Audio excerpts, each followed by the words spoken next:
এখন এই যে চাঁদ উঠে গেছে, ওরা খাওয়া ছেড়ে দিছে। সামনে কোরবানি হয়তো বিক্রি করবে। আজকে ৩ দিন হয় আমি গরুকে নিজে খাওয়ানোর চেষ্টা করতেছি, খাইতেছে না। ষাঁড় দুটোর উচ্চতা প্রায় ৫ ফিট ২ ইঞ্চি ও ৫ ফিট ৪ ইঞ্চি। জাতে ফিজিয়ান। নাম সাদা পাহাড় ও কালো পাহাড়। ওজন ১.৫ টনের কাছাকাছি। ষাঁড়গুলো নিয়ে চিন্তায় পড়েছেন শান্তা ডেইরি ফার্মের স্বত্বাধিকারী রিয়াজউদ্দিন। ৪ বছর আগেই নিজের খামারেই জন্ম নেয় ষাঁড় দুটি। প্রতি বছর ১৫ থেকে ২০টি গরু কোরবানির জন্য প্রস্তুত করা হয় এই ফার্মে। এ বছরেও বিক্রির জন্য বিশাল আকৃতির ৯টি ষাঁড় রয়েছে খামারে। ষাঁড়গুলোর প্রতিদিনের খাবারের তালিকায় থাকে ভুট্টা, ছোলা, খড় ও ঘাস। প্রতিদিন সাবান শ্যাম্পু দিয়ে গোসল করানো হয় ষাঁড়গুলোকে। বিশাল আকৃতির এই ষাঁড়গুলোর স্থানীয় ক্রেতা নেই। এ কারণে উত্তরার দিয়াবাড়ি হাটে নিয়ে যাবেন মালিক। গরু লালন পালনকারী রাখাল জানান, এই গরুগুলোর প্রতি তার যে মায়া হয়েছে ছাড়তে খুব কষ্ট হবে। ৩.৫ বছর ধরে আছি। গরুটা অনেক যত্ন করে খাওয়াছি।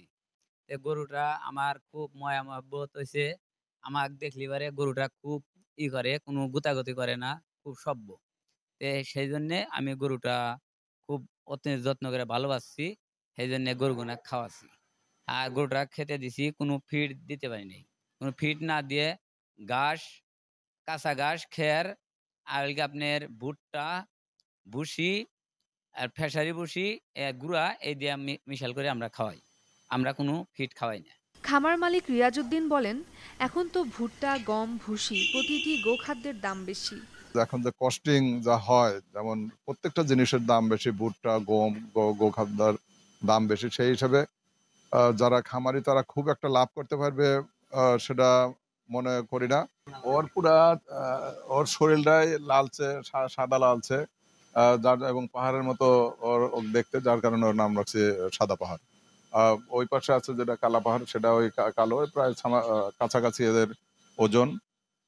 এটা আমার একটা গাভী ছিল, সেই গাভীর থেকে এটা জন্মেছে। তো গরু এখন এই যে চাঁদ উঠে গেছে, ওরা খাওয়া ছেড়ে দিছে। মানে ওদের যদি ধারণা আমরা করি যে পশু বুঝতে পারে না, আমার তো মনে হয় যে ওরা খুব ভালোভাবে বুঝতে পারে যে এখন আমাদের সামনে কোরবানি হয়তো বিক্রি করবে। আজকে ৩ দিন হয় আমি গরুকে নিজে খাওয়ানোর চেষ্টা করতেছি, খাইতেছে না। মনটা খুব এদের খারাপ। এ কারণে খামারিরা লাভবান হতে পারবে না। সীমান্ত পথে গরু আসলে তাদের ব্যাপক ক্ষতি হবে। তবে বাইরের টান যদি গরু না আসে, বর্ডার যদি চেক থাকে, তাহলে আমরা হয়তো পোষাইতে পারবো। তা না হলে প্রত্যেকটা খামারই লসে পড়বে।